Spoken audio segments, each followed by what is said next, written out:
No one like you, Jesus. No one like you. No one like you. Aladewura. No one like you. You are the God of everything. No one like you. Father, in the name of Jesus, we thank you for this present moment. Thank you for your love. Thank you for your kindness. Thank you for sending your word to your people today. Have that be said in Jesus Christ. But please, the grace to understand your word, to learn something from your word today, Father, be done to us in the name of Jesus Christ. Father, please speak to us through your word in the name of Jesus. Father, let your power flow through your word today in the name of Jesus Christ. In Jesus' name, I prayed. Amen. And Holy Spirit, please grant unto us. Please I prayed. Amen. Amen. Jesus' name. Praise the Lord. Today we'll be talking about the power of His word. The power of His word. There's something about Christianity. Something about Christians rather. Christians in the Lord. They are yet to probably some have even started discovering it, but some are yet to, and some have even some even only discovered it to an extent. That's the power of His word. The title of a sermon today is the power of His word. The power of His word. The word of God is very powerful. But the devil, out of his manipulations, makes us to ignore the power of His word. Looking at Genesis chapter 1. Genesis chapter 1. Chapter 1. Let's look at verse 3 alone, so we don't waste much time. And God said, let there be light. And there was light. And God said, it was God that said, let there be light. It's not as if light just came up by itself.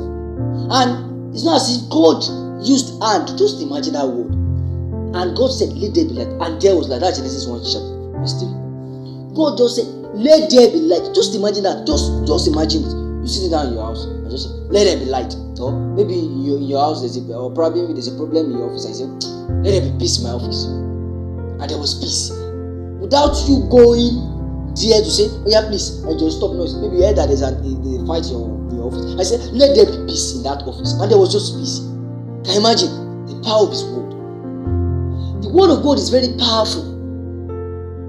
That it just created light out of His word. Just let there be light. Never sent angels. He has angels. He never sent angels. He never sent His archangels. He never sent them. He only said, let there be light. The word of God is very powerful. Powerful that He could say, let there be light, and there is light. And I pray in the name of Jesus Christ that in that year of life, in that situation, that let there be light in the name of Jesus Christ. Now, number one, I'll just say some things about the power of God's word. Number one, the word of God is powerful enough to illuminate the earth, which was dark. That was my first introduction. The power of God is powerful enough. Just imagine. And Jesus Christ said something. He said, more than this shall ye do. That is, more than what He has done, more than the miracles He has done, shall we do. And look at miracles that Jesus Christ did. He said He's the light of the world. He also said He also said in the verse that we also are the light of the world. That is, cannot be hidden on the hilltop. Imagine power of His word. If you should look at Hebrews chapter 11, verse 3, it says, through faith we understand that the world were framed by the word of God, so that things which are seen were not made of things which do appear. That means anything you see that happened in this world has already taken place in the spirit realm. That's the power of His word. The power to illuminate the earth. That's the first thing. The word of God is powerful enough to illuminate. That means every darkness in that your house, every darkness in that your office, every darkness anywhere that you have, darkness could mean storm in your family crisis. Darkness could be sickness, could be anything. Just at the mention of the word, let there, of words, let there be light. Just that sentence, just word. Going to number 2, the word of God is powerful enough to save. Yes, it's very powerful enough to save. The Bible says, that's in 1 John. It says, in the beginning was the Word, and the Word was with God, and the Word was God. And the same was in the beginning with God. The Word. That's what I want to bring out. And the Word was God. That Word, that means that Bible you see, the Word in the Bible. That Bible inside that your bedroom, wherever you keep your Bible, is powerful enough to save you. To save you from any form of problem, from any form of storm. It's powerful, very powerful enough to save. Now, number 3, the Word of God is powerful enough to deliver. Yes, the Word of God is very powerful enough to deliver. It can deliver you from any form of crisis, can deliver you from any form of attack, from any form of spiritual attack. It can deliver you. It can deliver you from any sort of sickness. Maybe a sickness that you people inherit, maybe that you inherited from your father. It can deliver you from it. Even if the doctor tells you there seems to be no solution, it can deliver you from it. Even demonic possessions, it can deliver you. Epilepsy, leprosy, it can deliver you. The Word of God is powerful, filled with power enough to deliver you. Number 4, the Word of God is powerful to heal. Yes, the Word of God is very, very powerful. It can heal you. It can do what? Heal you. If you look at Psalm 107, verse 20, it says, He said His word and He healed them and delivered them from their destruction. Through His word, He was able to heal them, number 1, deliver them, number 2. That's what that Psalm 107, verse 20 says. And thirdly, yes, deliver them. Yes, firstly, He sent His word to heal them and deliver them. Second, it is powerful. If you know how powerful that Bible is, the Word of God inside that Bible is, my brother, my sister, my mommy, my daddy, you won't just leave it there without reading it every day. You won't just leave it there thinking it's just a mere book. It's not. It's not a storybook. It is a spiritual book filled with power. Power that is enough to control dark forces, darkness. Number 5, the Word of God is powerful enough to transform your life. Yes, it can transform your life. It can transform your life from failure to success.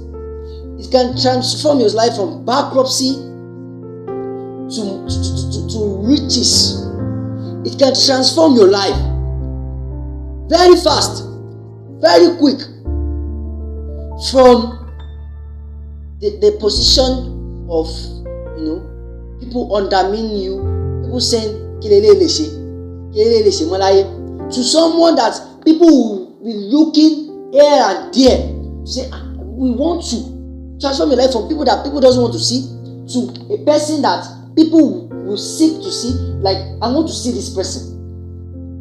There was a song Tọ́pẹ́ Àlàbí sang. He said, ta ló mọ̀ mí o, ta ló mèrè mi tẹ́lẹ̀, bí kò ṣe wọ́ àtóbi jùlọ, tó gbé mi sí gbangba àfáyé rí. That means, ta ló mọ̀ mí tẹ́lẹ̀. It was Tọ́pẹ́ Àlàbí that was using his story to sing that song. He was saying nobody wanted to know her. In fact, whenever she wants to drink water, people tell her, Lord, momi ata yẹn. You know what omi ata means? Go and drink that dirty water there. But now people wants to hear about Tọ́pẹ́ Àlàbí. Do you think Tọ́pẹ́ Àlàbí is in this Ondo state now? Do you think thousands of people like, hey, let me go and see, what's going on here? Let me go and look at, let me just go and see. At least let me see it for the first time. That's what it means to be transformed. The Word of God is powerful enough to transform. Then the next one, the Word of God is powerful enough to make someone to be successful. In that your business, you can be successful.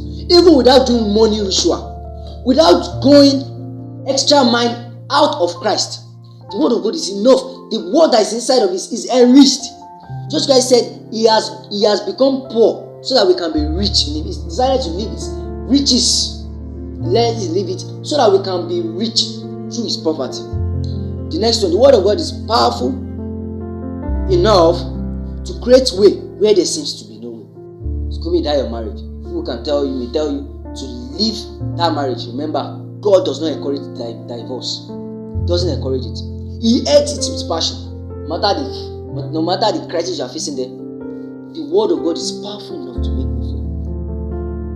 It could even be in your business. The word of God is powerful enough to make way for you. It could be in your academics. Maybe you don't know, you are confused. It could even be in university. You don't know which way to do. You are now thinking of committing suicide. No. The word of God is powerful. All you just need to do is to take it up and make research. Study it, read it, meditate on it, and know the will of God for your life through it. It is powerful enough. And the word of God may not even be in the Bible alone. It could be in that tract that you were given. It could be in the church. You get the word of God in so many places. Remember, it's not only in the Bible. I just kept on emphasizing on the Bible because that's the closest one you can have. You can have it even through messages online. That's why I just speak to some people. They prefer wasting their time looking at videos or this instead of them use their time study a lot of sermons in the Bible. I mean on the internet. Know more about the will of God. And lastly, the word of God is powerful enough to wake the dead. So people will tell you, is it possible to wake? It's possible. Jesus Christ woke Lazarus on the third day. I think yes, on the fourth day. You can imagine. The dead that is already stinky and smelly. And Jesus Christ said something. He said, that's why the Father woke Lazarus. He said, more than what I did we shall do. And look at what Jesus Christ did. When he woke Lazarus, did he go there and okay, let me slap his face? Maybe he woke up. He didn't slap his face. He didn't even pour water. And he only said, he cried, Lazarus! Using the word. The word. It could be that your business that is dead. It could be as if your life is dead. It could be as if your family or your marriage is dead. It could be as if nothing is left for you in this world. It's powerful enough. The word of God is powerful enough to wake the dead. And I pray the grace for us to put this work and the word of God here today into practice. Praise the Lord will give unto us. Father, in Jesus' name. Father, I've heard your word today. We've heard your way. Father, please, the grace to practice, to meditate on your word, to make use of it in our life. Father, please, unto us in the name of Jesus Christ. Father, please, let this word of Father, please, grace for us to have the knowledge that yes, this word of God is powerful enough to save. Instead of us going enter looking for solution elsewhere, knowing fully that the word of God is powerful enough, I pray the Lord give unto us in the name of Jesus Christ. I pray the Lord the grace never to ignore the word of God, no matter how inconvenient it might be. I pray the Lord give unto us. In Jesus' name I pray. Amen. Amen. Thank you for listening. And please remember to subscribe, please. That's very important. Ensure you subscribe. It's very important on our YouTube channel. And I pray the Lord bless you as you do so. And you can share with your friends. Thank you for spending your time with me.